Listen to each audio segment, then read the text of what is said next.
जय श्री राम, जय श्री राम। आज आधुनिक युग है। आज से हजारों साल पहले बच्चियाँ दोनों ही पढ़ते थे।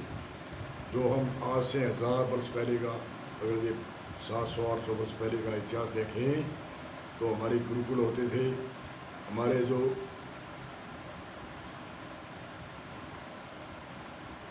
नालंदा विश्वविद्यालय जैसे कई विश्वविद्यालय थे, बच्चियां भी पढ़ती थी और बच्चे भी पढ़ते थे।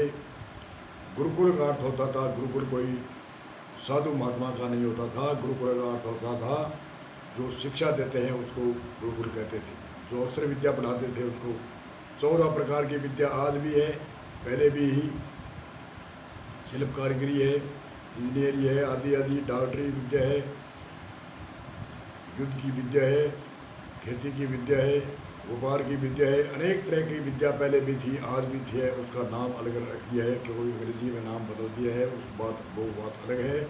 विद्या वही 14 विद्या थी, वो 3-4 साहित्यों में आ जाती थी और 1-2 अध्यापक होते थे और मॉनिटर एक क्लास में 2-2, 3-3 होते थे, बच्चों को आगे से आगे पढ़ाते थे। बहुत पुराने समय के हम इतिहास पढ़ें कि पढ़ने को हमें समय नहीं है, इसलिए पहले हमें भावी पीढ़ी सुधारने के लिए पुराने पूर्व के इतिहास से, पूर्व के विद्वान व इतिहास ऋषि मुनियों की मर्यादा पढ़नी चाहिए। हम तो आज हमारे जो कथावाचक है वो जो पुराने इतिहास है उनकी गाथा नहीं कहते, वो जो बार बार मूर्तियों को तरफ अंगुली करते हैं। अरे वहाँ जाओ, वहाँ अमुक देव की मूर्ति है, वहाँ अमुक देव की मूर्ति है, वहाँ अमुक अमुक देवता है। अरे कई विद्वान तो ऐसे देखे जो हमें, कोई हमारे पास आया जागरण लगाने वाला, उससे ऐसी बातचीत हुई कि आजकल कई वेदांती है वो कहते हैं कि परमात्मा अंदर है, तो आप कहाँ मानते हो? मैंने कहा भी आप कहाँ मानते हो, अंदर मानते हो या बाहर? तो वो एक बारी तो जिसका मैं आप तो बाहर मानते हो, वह वहाँ उस मंदिर में भगवान है, अयोध्या में भगवान है। ये भगवान की मूर्ति की प्रेरणा है जो ऋषि मुनि वशिष्ठ जी ने रामचंद्र को क्या कहा था और रामचंद्र ने क्या क्या ज्ञान समाज को इस लोक में और परलोक के लिए क्या क्या कहा था, उसको आपने पढ़ा। परमात्मा अंदर भी है और बाहर भी है। अनेक संत कहते हैं यूं आत्म घटघट में बोले गुरु बिना कौन लख्योरी। आत्म है, ये बोलने वाला कौन है? ये परमात्मा ही तो है, वही तो बोलता है। आत्म है, वही तो बोलता है। ये आत्म बोलने वाली सदा निकलने के बाद में शरीर यहाँ रहता है, बोलता नहीं। क्यों नहीं बोलता? तो आजकल विद्वान तो ऐसे हैं जो कहने चाहिए वो नहीं कहते। ज्ञान 3 प्रकार से ज्ञान दिया जाता है, रोचक, भयानक और यथार्थ। रोचक ज्ञान है वो रुचि बढ़ा चढ़ा के दिया जाता है। जिज्ञासु जो उत्तम मध्यम कनिष्ठ है, उत्तम को तो इशारा ही काफ़ी है, मध्यम और कनिष्ठ है उसको रोचक ज्ञान बताकर और भयानक ज्ञान बताकर उसको उसकी रुचि बढ़ा के उसके इस लोक का ज्ञान या परलोक का ज्ञान देवे तो कोई न कोई दृष्टांत उदाहरण देना पड़ता है, रुचि बढ़ानी पड़ती है, भयानक भयभीत बातें कहनी पड़ती है। परंतु उत्तम के कोई इतनी जरूरी नहीं, उत्तम तो इशारे में समझता है।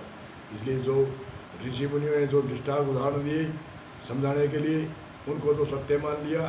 जो यथार्थ ज्ञान आज जो भूत भविष्य वर्तमान तीनों कालों में नाश नहीं होने वाला ज्ञान था, उन ज्ञान से हमें वंचित रख दिया। उन ज्ञान से वंचित रखने के कारण आज हम हर मानव ठोकर खाते हैं और हम एक एक के डर भागते हैं। अरे इधर क्या है, इधर तो एक नाम देता है, उधर 3 नाम देते हैं, उसके पास जाओ वो 3 मुक्ति वाला। अरे वो 3 मुक्ति वाला ठेका लेता है, वो कहता है मुक्ति मैं देता हूँ, कौन है मुक्ति नहीं मिलती। ऐसे ऐसे करके हमारे जो भेड़ चाल संसार की एक एक के लार होते हैं। अरे हम गुरुओं के इतिहासों को नहीं पढ़ते, वेदांत इतिहास नहीं पढ़ते, हम ऋषि मुनि जो रामचंद्र ने कहा है उसके इतिहास नहीं पढ़ते, और कृष्ण जी ने जो गीता में बोला है, जो अर्जुन को उपदेश दिया है, उनको हम नहीं पढ़ते, हम ऊपर ऊपर से जो लड़ाई की गाथा है उनको पढ़ते हैं, और रामायण के अंदर जो ऊपर की जो वनवास दिया, ऐसे जन्म हुआ, ऐसे उसका उत्सव मनाया, ऐसे मनाया, वनवास हुआ, उसको हुआ ऐसे ऐसे, उसके अंदर ज्ञान की गरिमा क्या कही थी, यथार्थ ज्ञान क्या दिया है रामायण में तुलसीदास जी ने, और गीता के अंदर कृष्ण जी ने अर्जुन को यथार्थ ज्ञान क्या यथार्थ ज्ञान दिया है। गीता में कृष्ण जी कहते हैं, यह ज्ञान में आदि सृष्टि में मनु महाराज को सूर्य के रूप को हंस रूप के में इसको आदि सृष्टि में सूर्य को दिया था, और सूर्य के पुत्र मनु को मैंने ज्ञान दिया, और मनु के बाद में मनु के पुत्र अक्षारु को ज्ञान दिया, और राज ऋषियों को ज्ञान दिया। वह सनातन ज्ञान, वह पुरातन ज्ञान, वह आत्म ज्ञान, वही ज्ञान अर्जुन में आपको देता हूँ।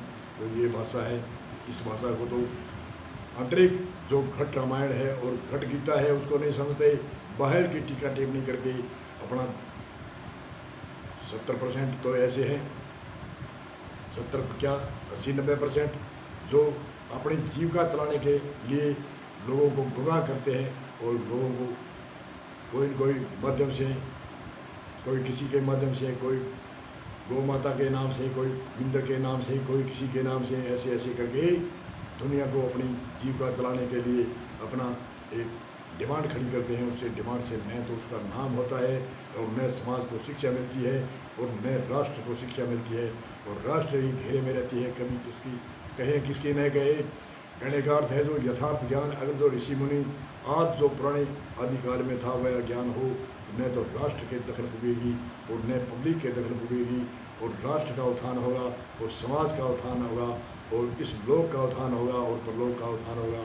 ये हमारे गुरु ऋषि हम नहीं पढ़ते, इसलिए हमारी ये कमी है।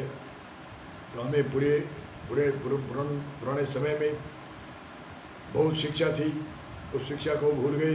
तो उस 14 प्रकार की विद्या शिक्षा जो गुरुकुल में पढ़ाते थे, उनमें जो जिस बच्चे का रुख होता था उसी की तरफ वो घालते थे।